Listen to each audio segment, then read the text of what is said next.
നമസ്കാരം. പ്രധാന വാർത്തകൾ. ഹേമ കമ്മിറ്റി റിപ്പോർട്ടിൽ പ്രതികരിച്ച് താരസംഘടന അമ്മ. നടന്നത് ഒറ്റപ്പെട്ട സംഭവങ്ങൾ. തെറ്റ് ചെയ്തവർക്കെതിരെ കേസെടുത്ത് അന്വേഷണം നടക്കട്ടെ എന്ന് സിദ്ദീഖ്. കാസ്റ്റിംഗ് കൌച്ചിനെ കുറിച്ച് അറിയില്ലെന്നും പവർ ഗ്രൂപ്പ് ഇല്ലെന്നും ജനറൽ സെക്രട്ടറി. എവിടെയോ ഒറ്റപ്പെട്ട ഒന്നോ രണ്ടോ സംഭവങ്ങൾ എവിടെയോ റിപ്പോർട്ട് ചെയ്തിട്ടുണ്ടെന്നുള്ള ഒരു അറിവിന്റെ അടിസ്ഥാനത്തിൽ ഒരു വ്യവസായ മേഖലയെ അല്ലെങ്കിൽ ജനങ്ങൾ ഒരുപാട് ഇഷ്ടപ്പെടുന്ന കുറെ ആളുകളെ അടച്ചാക്ഷേപിക്കുന്ന ഒരു പ്രവണത നല്ലതല്ല. റിപ്പോർട്ടിലെ ആരോപണങ്ങൾ തള്ളി ജോമോൾ അടക്കമുള്ള വനിതാ ഭാരവാഹികൾ. തന്റെ പരാതിയിൽ അമ്മ എന്ത് നടപടിയെടുത്തെന്ന് നടി ദിവ്യ ഗോപിനാഥ്.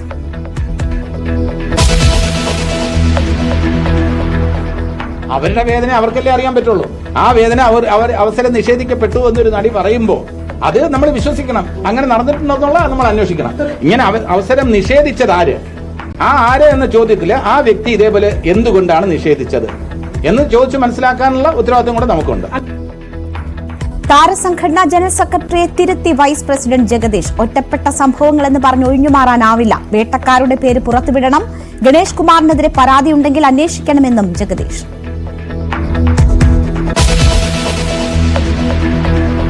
സംവിധായകൻ രഞ്ജിത്തിനെതിരെ ഗുരുതര ആരോപണങ്ങളുമായി ബംഗാളി നടി. പാലേരി മാണിക്യത്തിൽ അഭിനയിക്കാനെത്തിയപ്പോൾ മോശമായി പെരുമാറിയെന്ന് ശ്രീലേഖ മിത്ര. ഒരു രാത്രി മുഴുവൻ ഹോട്ടലിൽ കഴിഞ്ഞത് പേടിച്ചിട്ടെന്നും നടി. ആരോപണം നിഷേധിച്ച് രഞ്ജിത്ത്. ഹേമ കമ്മിറ്റി റിപ്പോർട്ടിൽ 5 പേജുകൾ ഒഴിവാക്കിയതെന്തിന്? സർക്കാർ പുറത്തുവിട്ട റിപ്പോർട്ടിൽ 11 ഖണ്ഡികകളില്ല. വെട്ടിമാറ്റിയത് കാസ്റ്റിംഗ് കൌച്ച് ഭാഗത്തെ 97 മുതൽ 107 വരെയുള്ള ഖണ്ഡികകൾ. വിവരം മറച്ചുവെച്ചത് വിവരാവകാശ നിയമത്തിന്റെ ലംഘനം. ഒഴിവാക്കുന്ന ഭാഗം അപേക്ഷകരെ അറിയിക്കണമെന്ന നിർദ്ദേശം മറികടന്നു.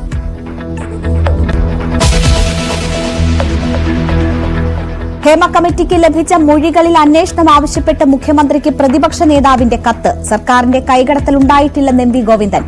സിനിമാ കോൺക്ലേവിൽ പ്രതീക്ഷയില്ലെന്ന് WCC.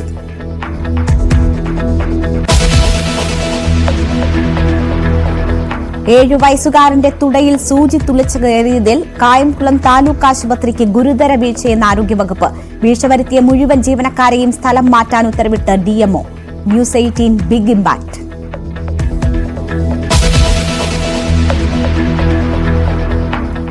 തിരുവനന്തപുരത്ത് നിന്ന് കാണാതായി വിശാഖപട്ടണത്ത് കണ്ടെത്തിയ പെൺകുട്ടി കേരളത്തിലേക്ക്. പെൺകുട്ടിയെ കേരള പോലീസിന് കൈമാറി. കുട്ടിയുമായി പോലീസ് സംഘം നാളെ തിരിക്കും.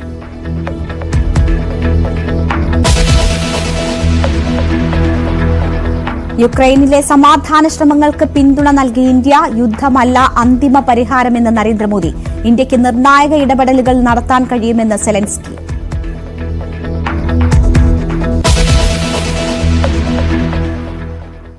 വാർത്തയിലേക്ക് വിശദമായി. ഹേമ കമ്മിറ്റി റിപ്പോർട്ട് പുറത്തുവന്നതിന് പിന്നാലെ ചലച്ചിത്ര അക്കാദമി ചെയർമാനും സംവിധായകനുമായ രഞ്ജിത്തിനെതിരെ ഗുരുതര ആരോപണവുമായി ബംഗാളി നടി. പാലേരി മാണിക്യം എന്ന സിനിമയിൽ അഭിനയിക്കാനെത്തിയപ്പോൾ സംവിധായകൻ മോശമായി പെരുമാറിയെന്ന് നടി ശ്രീലേഖ മിത്ര വെളിപ്പെടുത്തി. ഒരു രാത്രി മുഴുവൻ ഹോട്ടലിൽ കഴിഞ്ഞത് പേടിച്ചിട്ടാണെന്നും ഒടുവിൽ സ്വന്തം ചെലവിൽ മടങ്ങുകയായിരുന്നുവെന്നും അവർ പറഞ്ഞു. അടിസ്ഥാനരഹിതമായ ആരോപണമെന്നാണ് രഞ്ജിത്തിന്റെ പ്രതികരണം. 2009-2010 കാലഘട്ടത്തിൽ രഞ്ജിത്ത് സംവിധാനം ചെയ്ത പാലേരി മാണിക്യം എന്ന സിനിമയിൽ അഭിനയിക്കാനെത്തിയപ്പോൾ ദുരനുഭവം ഉണ്ടായെന്നാണ് ബംഗാളി നടി ശ്രീലേഖ മിത്രയുടെ വെളിപ്പെടുത്തൽ. ഇരുണ്ട ബെഡ്റൂമിന്റെ ബാൽക്കണിയിൽ വെച്ച് സംവിധായകൻ ആദ്യം തന്റെ വളകളിൽ തൊടാൻ തുടങ്ങിയതായി നടി പറയുന്നു. വളകൾ കണ്ട കൗതുകം കൊണ്ടാകാമെന്നാണ് ആദ്യം കരുതിയത്. പ്രതികരിക്കാതിരുന്നതോടെ അയാൾ മുടിയിഴകളിൽ തലോടാൻ തുടങ്ങി. കഴുത്തുവരെ സ്പർശനമെത്തിയതോടെ മുറിയിൽ നിന്ന് പെട്ടെന്നിറങ്ങി ഹോട്ടലിലേക്ക് പോയി. ആ രാത്രി നേരിട്ട അനുഭവം ഞാൻ ഒരിക്കലും മറക്കില്ലെന്ന് ശ്രീലേഖ മിത്ര പറഞ്ഞു. സിനിമയിലേക്ക് വിളിച്ചയാളെ തിരിച്ചു വിളിച്ച് റിട്ടേൺ ടിക്കറ്റ് ആവശ്യപ്പെട്ടെങ്കിലും അവർ പണം നൽകാൻ തയ്യാറായില്ല. ഒടുവിൽ സ്വന്തം ചെലവിൽ മടങ്ങുകയായിരുന്നു. ഡോക്യുമെന്ററി സംവിധായകൻ ജോഷിയോടെന്ന് ഇക്കാര്യം പറഞ്ഞിരുന്നു. അതിക്രമം നേരിട്ടവർ പരാതിയുമായി മുന്നോട്ട് വന്ന് കുറ്റക്കാരുടെ പേര് വെളിപ്പെടുത്തണം. ഹേമ കമ്മിറ്റി പോലുള്ള കമ്മിറ്റികൾ മറ്റു ഭാഷകളിലും വേണമെന്നും നടി ശ്രീലേഖ മിത്ര പറയുന്നു. ഹേമ കമ്മിറ്റി റിപ്പോർട്ടിലെ പേജുകൾ വെട്ടിച്ചുരുക്കിയാണ് സർക്കാർ പുറത്തുവിട്ടതെന്ന വിവരം പുറത്തുവന്നതിന് പിന്നാലെയാണ് ചലച്ചിത്ര അക്കാദമി ചെയർമാനെതിരെ തന്നെ ഗുരുതരമായ ആരോപണം ഉയർന്നിരിക്കുന്നത്. അതേസമയം ആരോപണം അടിസ്ഥാനരഹിതമാണെന്നാണ് രഞ്ജിത്തിന്റെ നിലപാട്. News desk news 18. സമ്മർദ്ദങ്ങൾക്കൊടുവിൽ ഹേമ കമ്മിറ്റി റിപ്പോർട്ടിൽ മൌനം വെടിഞ്ഞ താരസംഘടന അമ്മ. ഹേമ കമ്മിറ്റി റിപ്പോർട്ട് സ്വാഗതാർഹമെന്ന് ജനറൽ സെക്രട്ടറി സിദ്ദീഖ് പ്രതികരിച്ചു. അമ്മ ഒളിച്ചോടിയിട്ടില്ലെന്നും ഹേമ കമ്മിറ്റിക്കൊപ്പമാണെന്നും സിദ്ദീഖ് വാർത്താസമ്മേളനത്തിൽ പറഞ്ഞു. തെറ്റ് ചെയ്തവർക്കെതിരെ പോലീസ് കേസെടുത്ത് അന്വേഷണം നടത്തട്ടെയെന്നും സിദ്ദീഖ് പറഞ്ഞു. ഹേമ കമ്മിറ്റി റിപ്പോർട്ട് പുറത്തു വന്നു. ഞങ്ങൾ വായിച്ച് ഞങ്ങളുടെ ഒരു അറിവ് വെച്ച് അതിൽ നിന്ന് മനസ്സിലാക്കിയെടുത്തോളം കാര്യങ്ങൾ വെച്ച് ഞങ്ങൾക്ക് ആ റിപ്പോർട്ട് വളരെ സ്വാഗതാർഹമായിട്ടാണ് തോന്നിയത്. ആ റിപ്പോർട്ടിൽ പറഞ്ഞിരിക്കുന്ന ഫൈൻഡിങ്സും അതിൽ ഹേമ കമ്മിറ്റി സർക്കാരിന് കൊടുത്തിട്ടുള്ള റെക്കമെൻഡേഷൻസും എല്ലാം തികച്ചും സ്വാഗതാർഹമാണ്. അതെല്ലാം നടപ്പിൽ വരുത്തണമെന്ന് തന്നെയാണ് ഞങ്ങളുടെ ആഗ്രഹം. പിന്നെ അതിനകത്ത് ഒറ്റപ്പെട്ട സംഭവങ്ങളെപ്പറ്റി പലതും പറഞ്ഞിട്ടുണ്ട്. അതിൽ കുറ്റകൃത്യം നടന്നിട്ടുണ്ടെങ്കിൽ അതല്ലെങ്കിൽ ആരാണ് അതിനുവേണ്ടി അങ്ങനെയുള്ളൊരു കുറ്റകൃത്യം നടക്കുന്നത്, എവിടെ വെച്ചാണ്, ആർക്കാണ് അത്തരം അനുഭവങ്ങൾ നേരിട്ടിട്ടുള്ളത് എന്ന് പറഞ്ഞാൽ തീർച്ചയായിട്ടും അത് പോലീസ് കേസെടുത്ത് അന്വേഷിക്കണം, അങ്ങനെയുള്ള ആളുകളെ ശിക്ഷിക്കണം എന്ന് തന്നെയാണ് ഞങ്ങളും ആവശ്യപ്പെടുന്നത്. അമ്മ സംഘടനയിൽ പവർ ഗ്രൂപ്പ് ഉള്ളതായി അറിവില്ലെന്ന് സിദ്ദീഖ്. ആരഭിനയിക്കണമെന്ന് ഒരു ഗ്രൂപ്പ് ഇരുന്ന് തീരുമാനിച്ചാൽ സംഘടന എങ്ങനെ മുന്നോട്ടു പോകും? പവർ ഗ്രൂപ്പിന് സിനിമയെ നിയന്ത്രിക്കാൻ കഴിയില്ലെന്നും പവർ ഗ്രൂപ്പ് ഉണ്ട് എന്ന് പറഞ്ഞവർ തന്നെ അത് വെളിപ്പെടുത്തണമെന്നും സിദ്ദീഖ് പറഞ്ഞു. പവർ ഗ്രൂപ്പ് എന്ന് പറഞ്ഞിട്ട് ഒരു ഗ്രൂപ്പിനെ കുറിച്ച് ഇങ്ങനെ പ്രതിപാദിച്ചതായിട്ട് കേട്ടു. അത് ആരാണ് അങ്ങനെ ഒരു പവർ ഗ്രൂപ്പ് ഉണ്ടോ എന്നുള്ളത് ഈ കമ്മീഷൻ അറിയിച്ചതെന്ന് ഞങ്ങൾക്ക് അറിഞ്ഞുകൂടാ. അങ്ങനെയാണെങ്കിൽ വ്യക്തമായിട്ട് അവർക്ക് പറയാമല്ലോ പവർ ഗ്രൂപ്പിൽ ആരൊക്കെയാണെന്നുള്ളത്. ഞാൻ 40ഓളം വർഷമായിട്ട് സിനിമയിലുള്ള ആളാണ്. ഞാൻ ഒരു പവർ ഗ്രൂപ്പ് ഉള്ളതായിട്ടും എനിക്കറിയില്ല. അല്ലെങ്കിൽ ഒരു പവർ ഗ്രൂപ്പിന്റെയും എന്തെങ്കിലും ഒരു ശിക്ഷാ നടപടിക്കോ അല്ലെങ്കിൽ അവർ എനിക്ക് അനുകൂലമായിട്ട് ഒരു പവർ ഗ്രൂപ്പ് എന്തെങ്കിലും തീരുമാനം എടുത്തതായിട്ടോ ഇത്രയും കാലത്തിന്റെ ഇടയ്ക്ക് ഉണ്ടായിട്ടില്ല. എന്റെ ഒരു സംശയം എന്ന് പറയുന്നത് കുറച്ച് വർഷങ്ങൾക്ക് മുമ്പ്, അത് എനിക്ക് തോന്നുന്നു ഒരു 10 വർഷത്തിന് മുമ്പാണ് തോന്നുന്നു, എല്ലാ സംഘടനയിൽ നിന്നും 2 അംഗങ്ങളെ സെലക്ട് ചെയ്തുകൊണ്ട് ഒരു ഹൈ പവർ കമ്മിറ്റി എന്നൊരു കമ്മിറ്റി രൂപീകരിക്കുകയുണ്ടായിരുന്നു. ആ കമ്മിറ്റിയുടെ ഉദ്ദേശം എന്ന് പറയുന്നത് പല സംഘടനകളിലുള്ള പല ആളുകൾ പല പ്രശ്നങ്ങൾ നേരിടുന്നുണ്ട്. അപ്പൊ എല്ലാ സംഘടനയിലും പെട്ട 2 പേരുള്ള ഒരു ഹൈ പവർ കമ്മിറ്റി ഉണ്ടെങ്കിൽ ആ പ്രശ്നം കോമൺ ആയിട്ട് കേൾക്കാനും അതിനൊരു പരിഹാരം നിർദ്ദേശിക്കാനും ഈ കമ്മിറ്റിക്ക് സാധിക്കുമെന്നുള്ള രീതിയിൽ ഒരു ഹൈ പവർ കമ്മിറ്റി മുമ്പ് രൂപീകരിച്ചിരുന്നു. അതും പക്ഷേ ഓരോ കാലഘട്ടങ്ങളിൽ മാറി മാറി വരുന്ന സംഘടനകളുടെ ഭാരവാഹികൾ ചേർന്നിട്ടുള്ള ഒരു കമ്മിറ്റിയാണ്. പക്ഷെ പിന്നീട് ആ ഹൈ പവർ കമ്മിറ്റി നിലവിൽ വന്നില്ല, അതിപ്പോ ഇല്ല, നിലവിലില്ല. അപ്പോൾ അതിനെ വെച്ചിട്ട് ആരെങ്കിലും എന്തെങ്കിലും പറഞ്ഞതാണോ എന്ന് എനിക്കറിയില്ല. സിനിമാ മേഖലയിലെ കാസ്റ്റിംഗ് കൌച്ചിനെ കുറിച്ച് പരാതി ലഭിച്ചാൽ നടപടിയെടുക്കുമെന്ന് അമ്മ സംഘടന. പലരും പരാതി പറയാൻ മടിക്കുന്നുണ്ടെന്നും പുറകെ പോയി അന്വേഷിച്ച് പുറത്തു കൊണ്ടുവരുന്നത് പ്രായോഗികമല്ല എന്നും സിദ്ദീഖ് പറഞ്ഞു. കാസ്റ്റിംഗ് കൌച്ച് നടന്നിട്ടുണ്ടോ ഇല്ലെന്നുള്ള വ്യക്തമായി പറയാൻ കഴിയാത്തത് ഞങ്ങൾക്ക് അത്തരം അനുഭവങ്ങൾ ആരെങ്കിലും നേരിട്ട് റിപ്പോർട്ട് ചെയ്തെങ്കിൽ മാത്രമാണ് നമുക്ക് ഇന്ന ആൾക്കുണ്ടായി, ഇന്ന സ്ഥലത്തു നിന്നുണ്ടായി, അങ്ങനെ ഇടപെടാൻ ചിലപ്പോൾ നമുക്ക് പറ്റുമായിരിക്കും. അതല്ലാതെ ഇത് നേരത്തെ പറഞ്ഞ പോലെ പറയാൻ ഭയപ്പെടുന്നു എന്നൊക്കെ പറയുമ്പോൾ പിന്നെ നമുക്കത് അന്വേഷിച്ച് കണ്ടുപിടിക്കാനുള്ള ഒരു ചുമതല ഏറ്റെടുക്കാൻ സാധിക്കാത്തതുകൊണ്ടാണ്. നേരെ മറിച്ച് ഇങ്ങനെ ഒരു കാസ്റ്റിംഗ് കൗച്ച് ഒരാളുടെ ഭാഗത്തുണ്ടായിരുന്നത് തീർച്ചയായിട്ടും അതിന് നടപടിയെടുത്തിരിക്കും, അതിനൊരു ബുദ്ധിമുട്ടില്ല. ഹേമ കമ്മിറ്റി റിപ്പോർട്ട് ചർച്ച ചെയ്യാൻ അടിയന്തര എക്സിക്യൂട്ടീവ് ഉടൻ ചേരും. യോഗത്തിൽ നിയമപരമായ തുടർ നടപടികൾ ആലോചിക്കും. പല വനിതാ മെമ്പർമാരെയും ഹേമ കമ്മിറ്റി വിളിച്ചിട്ടില്ലെന്നും പല പരാതികളും കേട്ടിട്ടില്ലെന്നും സിദ്ദീഖ് പറഞ്ഞു. സമയമുണ്ടല്ലോ, നമുക്ക് ആലോചിച്ചിട്ട്, അത് ഞാൻ ഒരാൾ ഒറ്റയ്ക്ക് പറയേണ്ട തീരുമാനമല്ല.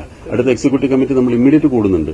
ഇങ്ങനെ വരുമ്പോൾ അതിൽ നിന്ന് നമ്മളുടെ കാര്യങ്ങൾ ക്ലിയർ ചെയ്യാനായിട്ട് കോടതിയിലാണ് മൂവ് ചെയ്യേണ്ടത്, കോടതിയിൽ മൂവ് ചെയ്യണം. നിയമപരമായ സഹായങ്ങൾ ആവശ്യപ്പെട്ടെങ്കിൽ ചെയ്യണം.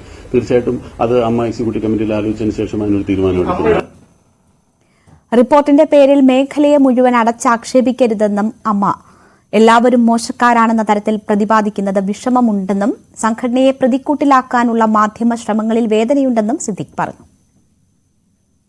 ആകെ ഞങ്ങൾക്ക് അതിനകത്തൊരു വിഷമം തോന്നിയൊരു കാര്യം എന്ന് പറഞ്ഞാൽ ഒരു ജനറലൈസ് ചെയ്തുകൊണ്ട് ഈ സംഘടനയിൽ മുഴുവൻ അല്ല, ഈ ഇൻഡസ്ട്രിയിൽ, മലയാളം സിനിമ ഇൻഡസ്ട്രി മുഴുവൻ ഇങ്ങനെയാണ്, വളരെ മോശപ്പെട്ട രീതിയിലാണ് ഇൻഡസ്ട്രി നടന്നു പോകുന്നത്, അവിടെ ഉള്ളവരെല്ലാവരും മോശക്കാരാണ് എന്നുള്ളൊരു പ്രതിപാദിക്കുന്ന രീതിയിൽ ചില വാചകങ്ങൾ വന്നതിനോട് മാത്രമാണ് ഞങ്ങൾക്കൊരു എതിർപ്പുള്ളത്. എവിടെയോ ഒറ്റപ്പെട്ട 1-2 സംഭവങ്ങൾ എവിടെയോ റിപ്പോർട്ട് ചെയ്തിട്ടുണ്ടെന്നുള്ള ഒരു അറിവിന്റെ അടിസ്ഥാനത്തിൽ ഒരു വ്യവസായ മേഖലയെ അല്ലെങ്കിൽ ജനങ്ങൾ ഒരുപാട് ഇഷ്ടപ്പെടുന്ന കുറെ ആളുകളെ അടച്ചാക്ഷേപിക്കുന്ന ഒരു പ്രവണത നല്ലതല്ല. അത് ഞങ്ങൾക്ക് ഒരുപാട് ദുഃഖമുണ്ടാക്കുന്ന ഒരു കാര്യമാണെന്ന് ഞങ്ങൾ എല്ലാ പ്രേക്ഷകരെയും വളരെ വിഷമത്തോടു കൂടി തന്നെയാണ് ഞങ്ങൾ ആ വിവരം അറിയിക്കുന്നത്. പ്രതിഫലം കിട്ടാത്ത പല പ്രശ്നങ്ങളിലും അമ്മ ഇടപെട്ടിട്ടുണ്ടെന്നും സിദ്ദീഖ്. ഇന്റേണൽ കംപ്ലയിന്റ്സ് കമ്മിറ്റി വയ്ക്കേണ്ടത് തൊഴിലുടമയാണെന്നും അമ്മയ്ക്കുള്ളിൽ ഇന്റേണൽ കംപ്ലയിന്റ്സ് കമ്മിറ്റി ഇല്ല എന്നും സിദ്ദീഖ് പറഞ്ഞു. സിനിമാ മേഖലയിലെ തൊഴിലെടുക്കുന്ന ആളുകൾ അനുഭവിക്കുന്ന ഒരു ബുദ്ധിമുട്ടെന്ന് പറയുന്നത് അവരുടെ പ്രതിഫലം പ്രോപ്പറായിട്ട് കിട്ടാതെ വരിക. അങ്ങനെയുള്ള കംപ്ലയിന്റുകൾ ഒരുപാട് അമ്മ പരിഹരിക്കാറുണ്ട്. ഇന്റേണൽ കംപ്ലയിന്റ് കമ്മിറ്റി ചെയ്യേണ്ടത് ഒരു തൊഴിലുടമയാണ്. ഒരു തൊഴിലുടമയാണ്, അതായത് പ്രൊഡ്യൂസറാണ് ഒരു ഇന്റേണൽ കംപ്ലയിന്റ് കമ്മിറ്റി വെക്കേണ്ടത്. അതിൽ അമ്മയ്ക്ക് അതിനകത്തൊരു നിർദ്ദേശം വെക്കാനോ അതല്ലെങ്കിൽ അത് ബലം പ്രയോഗിക്കാനോ അതിൽ നിർബന്ധമായിട്ട് ചെയ്തേ പറ്റൂന്ന് പറയാനോ ഒരു സ്വാതന്ത്ര്യമില്ല. അത് ഒരു തൊഴിലുടമ ചെയ്യേണ്ടതാണ്. അവിടെ ഉണ്ടാകുന്ന ആ തൊഴിൽ മേഖലയിൽ ഉണ്ടാകുന്ന സ്ത്രീകൾക്ക് ഉണ്ടാകുന്ന കംപ്ലയിന്റുകൾ ആ തൊഴിലുടമ പല ഷൂട്ടിംഗ് സെറ്റിലും ഇന്റേണൽ കംപ്ലയിന്റ് കമ്മിറ്റി ഉണ്ടെന്നാണ് എനിക്കറിയാൻ കഴിഞ്ഞിട്ടുള്ളത്. ഹേമ കമ്മിറ്റി റിപ്പോർട്ടിൽ അമ്മയിൽ ഭിന്നാഭിപ്രായം. ഒറ്റപ്പെട്ട സംഭവങ്ങളാണ് റിപ്പോർട്ടിൽ പറയുന്നതെന്ന ജനറൽ സെക്രട്ടറി സിദ്ദിഖിന്റെ വാദത്തെ തിരുത്തി വൈസ് പ്രസിഡന്റ് ജഗദീഷ് രംഗത്തെത്തി. ഒറ്റപ്പെട്ട സംഭവങ്ങളെന്ന് പറഞ്ഞ് ഒഴിഞ്ഞുമാറാനാവില്ലെന്നും അമ്മയുടെ പ്രതികരണം വൈകിയതിൽ പൊതുസമൂഹത്തോട് ക്ഷമ ചോദിക്കുന്നുവെന്നും ജഗദീഷ് പറഞ്ഞു. അതേസമയം ഡബ്ല്യുസിസി ആവശ്യപ്പെടുന്നവരെ കോൺക്ലേവിൽ നിന്ന് ഒഴിവാക്കാൻ സർക്കാർ തീരുമാനിക്കുകയാണെങ്കിൽ അമ്മയത് അംഗീകരിക്കുമെന്നും ജഗദീഷ് പറഞ്ഞു. വേട്ടക്കാരന്റെ പേരൊഴിവാക്കാൻ ആരും പറഞ്ഞിട്ടില്ല. ആരോപണങ്ങൾ നേരിടുന്നവർ അഗ്നിശുദ്ധി വരുത്തട്ടെയെന്നും ജഗദീഷ് പ്രതികരിച്ചു. സിനിമയിൽ എക്സ്പ്ലോയിറ്റേഷൻ ഉണ്ടാകാതെ ഇത് ഭാവനയിൽ വിരിഞ്ഞ കാര്യമായിട്ട് ആൾക്കാർ പരാതി പറയുമോ? എക്സ്പ്ലോയിറ്റേഷൻ നേരിട്ടവർ തന്നെ ആയിരിക്കണം പരാതി ബോധിപ്പിച്ചിട്ടുള്ളവർ. ആ എക്സ്പ്ലോയിറ്റേഷൻ പറഞ്ഞ് പരാതി രേഖപ്പെടുത്തുമ്പോൾ അതൊന്നും നടക്കുന്നില്ല, അങ്ങനെ ഒന്നും നടന്നിട്ടില്ല എന്ന് പറയാൻ നമ്മളാരാണ്? ആത്മയിലെ കാര്യങ്ങൾ എന്ന് പറയുമ്പോൾ അതിനകത്ത് ഇപ്പൊ ഗണേഷ് കുമാറിന്റെ മന്ത്രി എന്ന് പറഞ്ഞുകൊണ്ട് പറയാണ് അവിടെ രാഷ്ട്രീയമൊക്കെ വരും. ഞാൻ രാഷ്ട്രീയത്തിൽ ഇല്ല. ഒന്നാമത് രാഷ്ട്രീയത്തിലില്ല. രണ്ടാമത് അദ്ദേഹത്തിനെതിരെ മത്സരിച്ച് പരാജയപ്പെട്ട ഒരാളാണ്. അപ്പൊ ആ രാഷ്ട്രീയം അദ്ദേഹത്തിനെതിരെ അതെ അദ്ദേഹത്തിനെതിരെ ഞാൻ പറഞ്ഞല്ലോ, ആർക്കെതിരെ ആരോപണം വന്നിട്ടുണ്ടെങ്കിലും സമഗ്രമായ അന്വേഷണം വരണം. ഒരു നടി പറഞ്ഞിട്ടുണ്ടെങ്കിൽ അതെന്താ നമ്മൾ അവിശ്വസിക്കേണ്ട കാര്യമില്ലല്ലോ. ആ നടി പറഞ്ഞ കാര്യങ്ങൾ മീഡിയ വിശ്വസിക്കുന്നു, പിന്നെ നമ്മൾ അവിശ്വസിക്കേണ്ട കാര്യം എന്താ? നിങ്ങൾക്ക് ബോധ്യമുണ്ടെങ്കിൽ തീർച്ചയായിട്ടും ഞങ്ങൾ നിങ്ങളുടെ കൂടെയാണ്. ഹേമ കമ്മിറ്റി റിപ്പോർട്ടിൽ തന്റെ അച്ഛൻ തിലകൻ പറഞ്ഞതിനപ്പുറം ഒന്നുമില്ല എന്ന് നടൻ ഷമി തിലകൻ. പവർ ഗ്രൂപ്പ് ആരൊക്കെ എന്ന് പറയുന്ന ആദ്യ സംഘം ഹേമ കമ്മിറ്റിയല്ല. പവർ ഗ്രൂപ്പിനെ കുറിച്ച് പറഞ്ഞാൽ അച്ഛനെ സ്നേഹിക്കുന്ന മകന്റെ രോദനം മാത്രമായി അത് മാറും. സിനിമയിലെ ലൈംഗിക അതിക്രമം മലയാള സിനിമ തുടങ്ങിയ കാലം മുതൽ ഉണ്ടായതാണെന്നും ഷമി തിലകൻ പറഞ്ഞു. അത് സത്യമായിട്ട് എനിക്ക് ഉണ്ടായിട്ടുണ്ട്. അതിന് ഞാൻ ഒരു വ്യക്തിമാണെന്നുള്ളത് നിങ്ങൾക്ക് എല്ലാവർക്കും അറിയാവുന്നുണ്ട്. എന്നെ പുറത്താക്കിയതും ഒക്കെ നിങ്ങൾക്ക് അറിയാവുന്ന കാര്യമാണ്. അത് ഇല്ലാന്ന് എനിക്ക് പറഞ്ഞു കഴിഞ്ഞാൽ ഇല്ലാതാകില്ലല്ലോ. ഉണ്ട്, സത്യമാണത്. അങ്ങനെ എത്ര സിനിമകളിൽ നിന്ന് ഒഴിവാക്കപ്പെട്ടിട്ടുണ്ട് അങ്ങനെ ഒരു? അത് ഈ പറഞ്ഞ കോമ്പറ്റീഷൻ കമ്മീഷൻ ഓഫ് ഇന്ത്യ ആ ജഡ്ജ്മെന്റ് വായിച്ചാൽ തന്നെ ഒരു എണ്ണം തെളിവായിട്ട് കിട്ടും. അത് നിങ്ങൾക്കറിയാം, പണ്ടൊരിക്കൽ ശ്രീ സിദ്ദിഖ് മറ്റേ KPSC ലളിതയും കൂടെ ഒരു ഇന്റർവ്യൂ നടത്തിയ ഓർമ്മയില്ലേ? ഒരു പ്രസ് മീറ്റ് നടത്തിയ ഓർമ്മയില്ലേ? ആ മീറ്റിൽ പറയുകയും ചെയ്തല്ലോ, ഇങ്ങനെ ആരെങ്കിലും രേഖാമൂലം തെളിവ് തരികയാണെങ്കിൽ നമ്മൾ അതിന് നടപടിയെടുക്കുമെന്ന്. ഞാനപ്പോൾ തന്നെ എഴുതി കൊടുത്തായിരുന്നു. കാര്യം ഇത് കോടതിയാണ് പറഞ്ഞിരിക്കുന്നത് ഷമി തിലകൻ്റെ ഒരു പടം കട്ട് ചെയ്യുന്നത്. പിന്നെ എൻ്റെ പടം അതുവേണ്ടിയാണ് എന്നെ അതിനകത്ത് പുറത്താക്കിയത്. ഞാൻ നിങ്ങളുടെ അടുത്തും പറഞ്ഞിട്ടുണ്ട്. ഇവിടെ വെച്ചൊരു ഓർമ്മയില്ലേ, ഞാൻ പറഞ്ഞില്ലേ, മുകേഷും ഇന്നസെൻറ്റും കൂടെ എനിക്ക് എൻ്റെ അത് തന്നെയല്ലേ തെളിവല്ലേ? അത് നല്ല തെളിവായിട്ട് പറയാനായിട്ട് എനിക്കുണ്ടല്ലോ. മറ്റതൊക്കെ ഞാൻ പറഞ്ഞ് ആരോപിക്കുന്നതായിട്ട് വെക്കാം. ഇത് ആരോപണമല്ല, തെളിവാണ്. വേറെ അച്ഛന് പോലും അങ്ങനെ ഒരു പടം തെളിവായിട്ട് കൊടുക്കാനുണ്ടാവില്ല. എനിക്കുണ്ട്. ശരിയല്ലേ? ഒരു കോടതി ജഡ്ജ്മെന്റിൽ തന്നെ പറഞ്ഞിരിക്കുന്നു ഷമി തിലകൻ്റെ ഇന്ന പടം കട്ട് ചെയ്തു എന്ന്. നല്ല ഒന്നാന്തരമായിട്ട് സുകുമാർ അഴീക്കോടും മറ്റൊരുമറിച്ചവരൊക്കെ പറഞ്ഞത് ബൈറ്റ് അവിടെ കിടപ്പില്ലേ? ഇനി ഞാൻ അതിനകത്ത് പറഞ്ഞു എന്താണ് തുലവും തുച്ഛനായ ഞാൻ എന്തിനാ അതിനെക്കുറിച്ച് പറയണം? അതൊരു അച്ഛനോട് ഇഷ്ടമുള്ള ഒരു മകൻ്റെ രോദനമായിട്ടൊക്കെ അല്ലേ പലരും അതിനെ വിലയിരുത്തുള്ളൂ. എനിക്ക് സത്യം പറഞ്ഞാൽ നിങ്ങളെയൊക്കെ മുമ്പിൽ അച്ഛൻ്റെ ഉള്ള നിങ്ങളുടെയൊക്കെ ഇഷ്ടത്തിന് മുമ്പിൽ ഞാനൊക്കെ ഒന്നും അല്ല എന്നുള്ളത് എനിക്ക് പറയാനുള്ളൂ. കാര്യം ജനങ്ങൾ അങ്ങനെയാണ് പ്രതികരിച്ചു കൊണ്ടിരിക്കുന്നത്. ഞാനത് കാണുമ്പോൾ തന്നെ എൻ്റെ പലർക്കും കണ്ണ് നിറയാണ്. ഇവർ ആളുകൾക്ക് എന്താണ് ഇത്രയും ഇഷ്ടം അങ്ങേരെടുത്ത് എന്നുള്ള തോന്നൽ വരികയാണ്. അപ്പോൾ പിന്നെ അവിടെ എനിക്കെന്താ പറയാനുള്ളത്? എനിക്കവിടെ പറയാൻ ഒരു റൈറ്റും ഇല്ല. കാര്യം തിലകൻ എന്ന് പറയുന്നത് ഒരു പബ്ലിക് പ്രോപ്പർട്ടിയാണ്. ഒരു കോൺക്ലേവ് എന്ന് പറഞ്ഞാൽ എന്താണ്? ഈ ഇരയും വേട്ടക്കാരും കൂടെ ഒരുമിച്ചിരുന്നുള്ളതാണോ കോൺക്ലേവ് എന്ന് പറയുന്നത്? അത് ശരിയാണോ അതങ്ങനെ ചോദിക്കുന്നത്? അതെന്ത് ന്യായമാണ് അതങ്ങനെ കോൺക്ലേവ് എന്ന് പറയുന്നത്? അതാ ഞാൻ പറഞ്ഞു, കോൺക്രീറ്റും കൂട്ടി അങ്ങോട്ട് അടിച്ചങ്ങോട്ട് ഇരുത്ത്, അതോടെ തീരും എല്ലാം.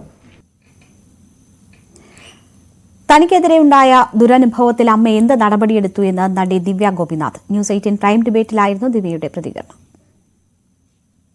ഞങ്ങളെ പോലുള്ള ഒരുപാട് സ്ത്രീകൾ നമ്മൾ ജോലി ചെയ്യുന്ന ഒരു വർക്ക് സ്പേസിനെ അതിലെ കുഴപ്പം ഉണ്ട് എന്ന് പറഞ്ഞ് മുന്നോട്ട് വന്ന് നമ്മുടെ കരിയറും നമ്മുടെ ലൈവ്ലിഹുഡും ഒക്കെ സെക്കൻഡറി ആയി വെച്ച് നമ്മുടെ ഒരു ഫ്യൂച്ചറിന് വേണ്ടി നമ്മുടെ നല്ലൊരു വർക്ക് പ്ലേസ്, നോർമലി ഏതൊരു തൊഴിലിടവും പോലെ നമ്മുടെ തൊഴിലിടവും നോർമലി ഒരു തൊഴിൽ ചെയ്യാൻ പറ്റുന്ന വിധത്തിലേക്ക് അതിനകത്തെ പോരായ്മകൾ ചൂണ്ടിക്കാണിച്ച് മുന്നോട്ട് വന്ന് ഒരുപാട് സ്ത്രീകളുടെ ഒരു പോരാട്ടത്തിന്റെ ഭാഗമായാണ് ഇന്ന് ഇത്രയും ഈ 5 വർഷത്തിന്റെ ഇടയിൽ ഇന്ന് ഹേമ കമ്മിറ്റി റിപ്പോർട്ട് നമ്മൾക്ക് എല്ലാവർക്കും കാണാൻ കഴിഞ്ഞത്. ഇന്ന് പ്രസ് മീറ്റിൽ തന്നെ അവരെടുത്ത ഒരു ഒരു രീതികളുണ്ട്. എത്ര സില്ലി ആയിട്ടാണ് ഈ വിഷയങ്ങളെ അവരെ കാണുന്നു എന്നുള്ളതാണ് ഇപ്പൊ സംസാരിച്ചപ്പോഴും ഒരു കമ്മിറ്റിയുടെ മുമ്പാകെ അവരുടെ പ്രശ്നങ്ങൾ സംസാരിക്കാൻ, അവരുടെ ട്രോമകൾ സംസാരിക്കാൻ കുറെ സ്ത്രീകൾ പോയിരുന്ന് ഇന്ന് അത് മുന്നിലോട്ട് വരുമ്പോ അതിനെ പ്രണയത്തോടും സെക്ഷൽ റിലേഷൻഷിപ്പിനോടും ഒക്കെ ഉപമിക്കാൻ കഴിയുന്നതെന്നാണ് എനിക്ക് തോന്നുന്നത്. കാരണം ഒരു സ്ത്രീ ഡിഗ്നിറ്റി എന്ന് പറഞ്ഞൊരു കാര്യമുണ്ട്. ആ ഡിഗ്നിറ്റിയേക്കാൾ വലുത് നമ്മളുടെ സ്പേസിൽ നടക്കുന്ന ഈ പ്രശ്നങ്ങൾ, ഈ ചൂഷണങ്ങൾ പറയാൻ തയ്യാറായിട്ടുള്ള സ്ത്രീകളെ ഇൻസൾട്ട് ചെയ്യുന്ന പോലെയാണ് എനിക്ക് തോന്നിയിട്ടുള്ളത്. പിന്നെ ഈ പറയുന്ന മറ്റുള്ളവരോട് നടപടി എടുക്കട്ടെ എന്ന് അദ്ദേഹം ആവർത്തിച്ച് ഇപ്പോ സംസാരിക്കുകയുണ്ടായി. പക്ഷെ എനിക്ക് പറയാനുള്ളത് അസോസിയേഷനിൽ ഒരു മെമ്പർ ചെയ്യുന്ന പോരായ്മകൾ ചൂണ്ടിക്കാണിച്ച ഒരു സ്ത്രീയാണ് ഞാൻ. അത് അവര് പറയുന്നത് അവർക്ക് ഇതുവരെ ഒരു കംപ്ലൈന്റ് ഒരു 2006 നടന്ന സംഭവത്തിന് 2018 കിട്ടി, അത് മാത്രമാണ് അവർക്ക് വന്ന കംപ്ലൈന്റ് എന്നാണ്. ഇന്നും എന്റെ മെയിലില് സെൻഡ് ഐറ്റത്തില് അവിടെ പോയ മെയില് കിടക്കുന്നുണ്ട്. എന്റെ കംപ്ലൈന്റ് എന്റെ കയ്യിൽ, എന്റെ പക്കൽ ആ കംപ്ലൈന്റ് കിടക്കുന്നുണ്ട്. ഇന്ന് വരെ അവിടെ നിന്ന് ഒഫീഷ്യലായി എന്നോട് ആരും സംസാരിക്കുകയോ AMMയുടെ ഭാഗമായിട്ട് ഇത് കേട്ടു എന്നോ നമ്മുടെ സംഘടനയിൽ ഈ മെമ്പർ ഇങ്ങനെ ചെയ്തതിനെ കുറിച്ച് അവർ സംസാരിച്ചു എന്നോ ഇതുവരെ അങ്ങനെ ഒരു ഒഫീഷ്യൽ ആയിട്ടുള്ള ഒരു കാര്യവും എനിക്ക് വന്നിട്ടില്ല. ഞാൻ പരാതി അയക്കുന്നത് 2018 ഞാൻ എന്റെ പരാതി അയക്കുന്നത്. അത് അവർക്ക് കിട്ടിയിട്ടുള്ളതുമാണ്. അത് നമ്മളടുത്ത് പലവരും സംസാരിച്ചിട്ടുള്ളതുമാണ്. പക്ഷെ അവര് അത് തിരസ്കരിക്കുകയാണ്. അങ്ങനെ ഒരു കംപ്ലൈന്റ്, മറ്റൊരാളുടെയും കംപ്ലൈന്റ് അവർക്ക് എത്തിയിട്ടില്ല എന്ന് പറയുകയാണ്. അപ്പോ വളരെ റെസ്പെക്ട്ഫുള്ളി കണ്ടിട്ടാണ് ഒരു അസോസിയേഷന് നമ്മളുടെ ഒരു കംപ്ലൈന്റ് എന്ന് വെച്ചാൽ ഈ ഇൻഡസ്ട്രിയിൽ മുന്നോട്ട് പോകണം, ഈ ഇൻഡസ്ട്രി നന്നായി പോണം, എല്ലാ തരത്തിലുള്ള ആളുകൾക്കും, ഇപ്പൊ ജൂനിയർ ആയിക്കോട്ടെ സീനിയർ ആയിക്കോട്ടെ.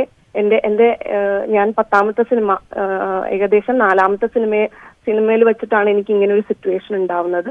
അത് കഴിഞ്ഞ് ഒരു 10ാമത്തെ സിനിമയുടെ ഗ്യാപ്പാണ് ഇങ്ങനെ ഉണ്ടായിട്ടുള്ളത്. ഇതിന്റെ ഇടയിൽ ജൂനിയർ സീനിയർ എന്ന് പറഞ്ഞ ഒരു വ്യത്യാസം ഉണ്ടോ എന്ന് എനിക്കറിയില്ല. നമ്മളുടെ പ്രശ്നം തൊഴിലിടം. അപ്പോ എവിടെയാണ് ഇങ്ങനെ കംപ്ലൈന്റ് പറയുന്നതെന്ന് പോലും കൺഫ്യൂസ്ഡ് ആയി പോകുന്ന തീർച്ചയായിട്ടും ഞാൻ ഹേമ കമ്മിറ്റി മുമ്പാകെ മൊഴി കൊടുത്തിരുന്നു. പുറത്തും ഞാൻ മൊഴി കൊടുത്ത കേസ് ഞാൻ പുറത്തും പറഞ്ഞിട്ടുള്ളതാണ്. അപ്പോ ആ കേസിന്റെ ഭാഗമായിട്ട് ഒരു അസോസിയേഷന് അവരുടെ മെമ്പർ അങ്ങനെ ചെയ്തിട്ടുണ്ടെങ്കിൽ എന്ത് നടപടിയാണ് എടുക്കാൻ കഴിയുക? ആ അസോസിയേഷന്, ആ മെമ്പർ എന്തെടുത്തു എന്നല്ല, ഒരു സംഘടന എന്തെടുത്തു എന്നുള്ള ചോദ്യമായിരുന്നു ഞാൻ മുന്നോട്ട് വെച്ചത്. ഞാൻ AMMയുടെ മെമ്പർ അല്ല, പക്ഷെ ഞാൻ പരാതി ഉന്നയിച്ച ആള് AMMയുടെ ഒരു മെമ്പറാണ്. അപ്പൊ അദ്ദേഹത്തിനെ കുറിച്ച് ഞാൻ എവിടെയാണ് പരാതി പറയേണ്ടത്? ഞാൻ പരാതി പറയേണ്ട എല്ലായിടത്തും പറഞ്ഞു. അതിനുശേഷം ഒരു സംഘടന, ആ സംഘടനയുടെ ഉള്ളിലുള്ള ഒരു മെമ്പറാണല്ലോ. അപ്പൊ അദ്ദേഹം ചെയ്യുന്ന ഇതിന് അവർക്കൊരു ഉത്തരവാദിത്വം ഉണ്ടാവണമല്ലോ. അപ്പൊ ആ ഉത്തരവാദിത്വം എന്താണ് എന്നറിയാനും അതിനുള്ള അദ്ദേഹത്തിനുള്ള എന്താണ് അതിനകത്തുള്ള ഒരു ആക്ഷൻ എന്നറിയാനുമാണ് കംപ്ലൈന്റ് അവിടെ കൊടുത്തത്.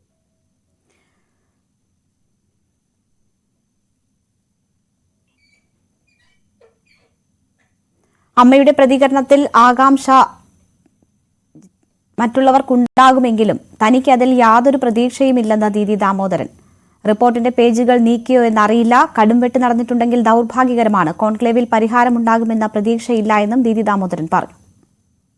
അവര് കൃത്യമായിട്ട് ഉത്തരവാദിത്വത്തോടെ അതിനെന്തെങ്കിലും നടപടിയെടുക്കുമെന്നാണ് നമ്മൾ പ്രതീക്ഷിക്കുന്നത്. പിന്നെ ഇതിപ്പോൾ നമ്മളോട് തന്നെ, അതായത് WCC ഇത്രയൊക്കെ ചെയ്തു എന്ന് നിങ്ങൾ തന്നെ വായിക്കുന്നുണ്ട്.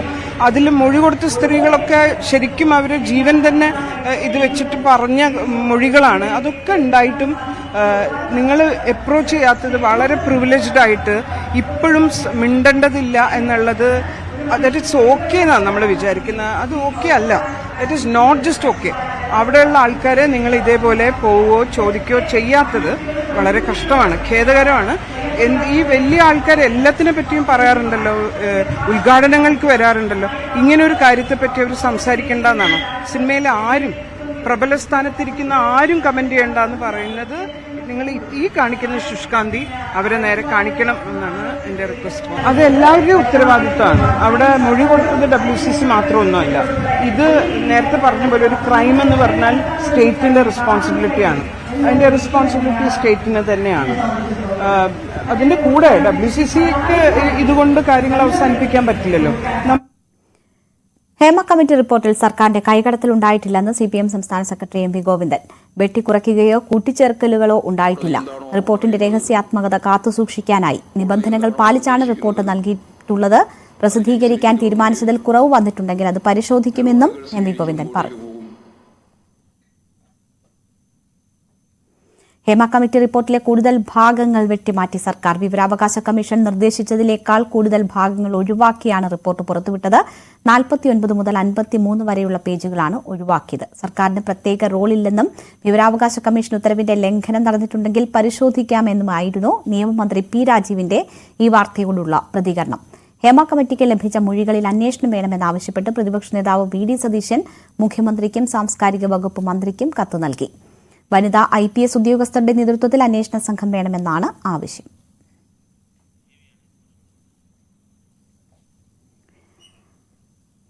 മറ്റു ചില വാർത്തകളിലേക്ക്. കഴക്കൂട്ടത്ത് നിന്ന് കാണാതായ അസം സ്വദേശിയായ ബാലികയെ കേരള പോലീസിന് കൈമാറി. വിശാഖപട്ടണം CWC ആണ് കുട്ടിയെ കേരള പോലീസിന് കൈമാറിയത്. നിലവിൽ വിശാഖപട്ടണം സ്റ്റേറ്റ് ഹോമിലാണ് കുട്ടിയുള്ളത്. നാളെ കുട്ടിയുമായി കേരള പോലീസ് തിരിച്ചെത്തും.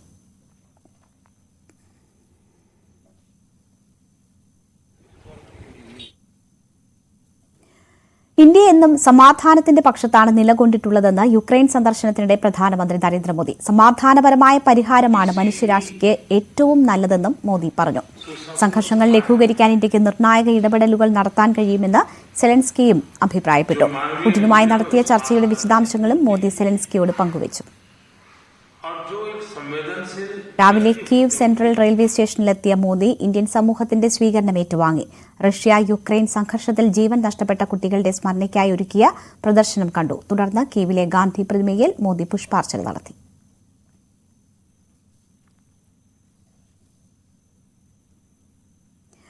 ആലപ്പുഴയിൽ 7 വയസ്സുകാരന്റെ തുടയിൽ സൂചി തുളച്ചു കയറിയ സംഭവത്തിൽ കായംകുളം താലൂക്ക് ആശുപത്രിയിൽ കൂട്ട നടപടിയുണ്ടാകും.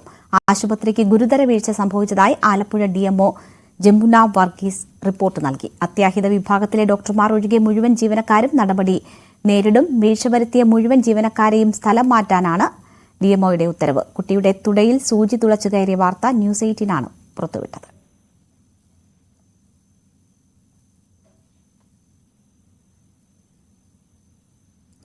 തൃശൂർ തൃപ്രയാറിൽ വിദ്യാർത്ഥികൾ ചേരിതിരിഞ്ഞേറ്റുമുട്ടി. നാട്ടിക ഫിഷറീസ് ഹയർ സെക്കൻഡറി സ്കൂളിലെ +1, +2 വിദ്യാർത്ഥികളാണ് നടുറോഡിൽ തമ്മിൽ തല്ലിയത്. പോലീസ് എത്തിയപ്പോഴേക്കും വിദ്യാർത്ഥികൾ ഓടി രക്ഷപ്പെട്ടു.